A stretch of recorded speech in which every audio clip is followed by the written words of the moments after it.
আসসালামু আলাইকুম dear viewers. আপনারা অনেকেই হয়তো ড্রাগন ফলের নাম শুনেছেন।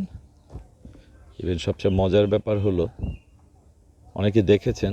আমি আজকে এমন একটি ড্রাগন বাগানে এসেছি যেখানে একসাথে 56টি গাছ, অর্থাৎ 14টি লাইনে 4টি করে আছে, 56টি গাছ। দেখেন কত সুন্দরভাবে, কত সুবিন্যস্তভাবে বাগানটি করা আছে। এক একটি রোতে 14টি করে গাছ আছে, টায়ার দেয়া। আমি নিচ থেকে দেখাই, কত চমৎকার। হ্যাঁ, আমি ড্রাগন ফ্রুট খেয়েছি, খুবই মিষ্টি। আর সবচেয়ে বড় ব্যাপার হলো আমরা যারা বাজার থেকে খাই কেন যেন মিষ্টি হয় না, কিন্তু এগুলি অনেক মিষ্টি। যে কাঁচা একটি ড্রাগন ফ্রুট, ড্রাগন ফল। হ্যাঁ, এই যে দেখেন কত সুন্দর। আমি যদি দূর থেকে একটি লেআউট নেই তাহলে বোঝা যাবে কত চমৎকার বাগানটি। আমি ভিতরে ঢুকে গেলাম, কারণ জানেন তো রাসেল ভাইপার বাংলাদেশে একটা আতঙ্কের নাম বর্তমানে। এই জন্য আমি এমন একটি জায়গায় থাকছি যেখানে কোনো ঝোপঝাড় নেই, পরিচ্ছন্ন জায়গা। চমৎকার, মানে আমি আসলে অভিভূত। আমি পার্সোনালি স্বচক্ষে এত বড় ড্রাগন ফলের বাগান দেখিনি। আপনারা হয়তো অনেকে দেখে থাকবেন, বাট আমি দেখিনি। আমার কাছে ভালো লেগেছে, এই জন্য আমি আমার ব্লগে শেয়ার করছি। আর সবচেয়ে দুর্ভাগ্যজনক, কিছুক্ষণ আগে পাকা ড্রাগন ফ্রুটগুলি পাড়া হয়েছে। আরেকটা জিনিস জানিয়ে রাখি, এটা কমার্শিয়াল না, এটা একটি শৌখিন বাগান। শৌখিন বাগান, বাট দেখলে মনে হবে কমার্শিয়াল। এই যে ড্রাগন ফুল, এই ফুলগুলি থেকে ফল হবে, আর ফলটা যখন লাল হবে, টকটকে লাল হবে, তখনই পেরে নেওয়া হবে। অনেক কাটা। এই যে ড্রাগন, দেখেন একটি গাছে আমি যদি কাউন্ট করি কয়টি ফল আসছে, 1 2 3 4 5 6 7 8, আমি 8 9 10টি আমি কাউন্ট করলাম। এই যে এখানে, এগুলি হয়তো নেক্সট উইকে পেকে যাবে। অনেক বড় বড় ড্রাগন ফল, খুবই সুমিষ্ট, খুবই সুস্বাদু। বাট আমরা যারা এখন দেখি, সবার অ্যাওয়ারনেসের জন্য একটু বলি, আমি যতটুকু অনুসন্ধান করে জানতে পেলাম, মার্কেটে অর্থাৎ বাজারে বা ফলের দোকানে অনেক বিগ সাইজের ড্রাগন ফল পাওয়া যায়। আমি সবাইকে ডিসকারেজ করব সেই ফ্রুটসগুলো আপনারা খাবেন না। সেগুলিকে শক্তিশালী ইউরিয়া দেওয়া হয় বা ইঞ্জেকশন পুশ করা হয়, যদি আমি শুদ্ধ বাংলায় বলি। সেই জন্য অনেক বড় হয়ে যায়, একদমই মিষ্টি না, একদমই মিষ্টি না। সো আমি সবাইকে এনকারেজ করব, ছোট সাইজে যে ড্রাগন ফলগুলি আছে সেগুলি আপনারা খান। এইখানে অনেক রকমের ভিটামিন আছে, পুষ্টি আছে, যেটা আমার মানব দেহের জন্য, আমাদের জন্য উপকারী।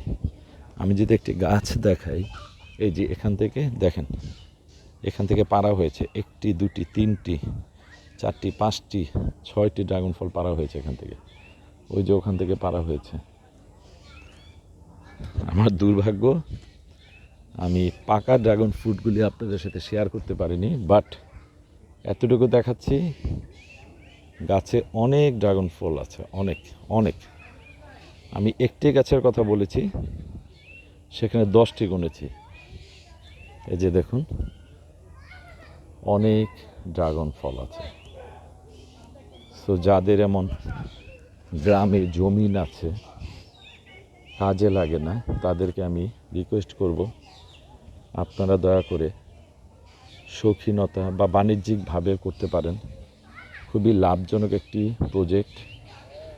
ইনিশিয়াল ইনভেস্টমেন্ট হবে, এরপরে শুধু ফলন দিতে থাকবে। আর কাটা একটু সাবধান। এই যে একটি ড্রাগন ফল। টোটাল আমার ভালো লাগার জায়গা এটা। এতটুকু একটা জমিতে এত সুন্দরভাবে একটি পিলার লাগবে, খরচ, একটি টায়ার লাগবে, আর কিছু তার দিয়ে একটি রো করতে হবে। সর্বোপরি আমি বলি, একটি আইডল ড্রাগন বাগান আমার দেখা এই পর্যন্ত। আমি ড্রাগন ফলের গাছ দেখেছি, ছাদে দেখেছি, টবে দেখেছি, বাট এত সুন্দরভাবে ড্রাগন ফলের বাগান আমি দেখিনি।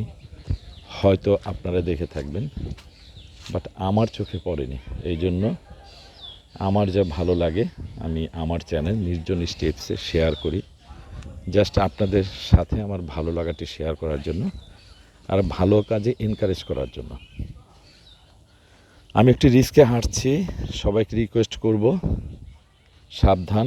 বাংলাদেশের আনাচে কানাচে এখন রাসেল ভাইপার, যেটা চন্দ্র ঘোড়া নামে পরিচিত সাপটি খুবই বিচরণ। আমিও রিস্কে আছি, আসলে ব্লগ করতে গেলে কিছুটা রিস্ক নিতে হয়। আপনারা কেউ রিস্ক নেবেন না, আমি আশেপাশে তাকিয়ে নিচ্ছি, তাকিয়ে দেখে এরপরে হাঁটছি। Thank you so much. ব্লগটি আর বড় করব না, সবাইকে এতটুকু বলবো, আপনি বাণিজ্যিকভাবে হোক শৌখিনতায় হোক, এভাবে যদি সুন্দর একটি বাগান করতে পারেন, আমাদের দেশ কিছু ফলের যোগান পাবে বা আপনার ফ্যামিলি কিছু ফলের যোগান পাবে। সর্বোপরি আমাদের পুষ্টি চাহিদা পূর্ণ হবে। Thank you so much. এই যে আমার বন্ধু রনিকে দেখা যাচ্ছে, সে দেখছে। আর ফলের ব্যাপারটা বললাম, কিছুক্ষণ আগে এখান থেকে প্রায় অনেকগুলি 100 পিসের মতো ড্রাগন পেরে নিয়েছে। আমিও তার একটা সিমটম দেখেছি। আর যা আছে কাঁচা ড্রাগন।